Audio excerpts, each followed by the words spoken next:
ဟာလန်ရဲ့စိုးမိုးမှုကိုဖြိုချပစ်ရေးရွှေဘနက်စုကိုလူယူတော့မဲ့ United တိုက်စစ်မှု Sheshko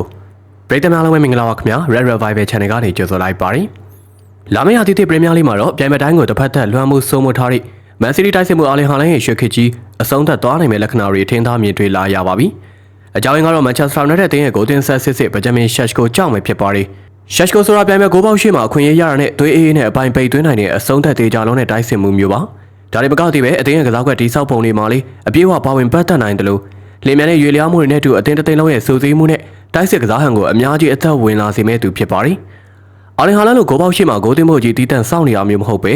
ကွင်းထဲမှာပါအသင်းသားတွေနဲ့ချိတ်ဆက်မှုအားကောင်းကောင်းလွှမ်းမိုးနိုင်စွမ်းပိုင်ဆိုင်ထားတာက Sheshko ရဲ့အဓိကအားသာချက်ပါပဲ။ Manchester Derby ပြိုင်ဆိုင်မှုနဲ့အတူဒီတိုက်စစ်မှုနှစ်ယောက်ရဲ့အားပြိုင်မှုတွေကလည်းရာသီသစ်မှာပရိသတ်တွေအတွက်အတော်လေးကိုရင်ခုန်စိတ်လုံရှားစရာဖြစ်လာမှအသေးကြပါပဲ။လက်ရှိမှာလည်း Sheshko ကသူ့ရဲ့ကြံ့ခိုင်မှုကိုအကောင်းဆုံးဖြည့်တင်းပြီးအရှိန်ဟုန်ကောင်းကောင်းနဲ့စ조사နေတာတွေ့ရပါတယ်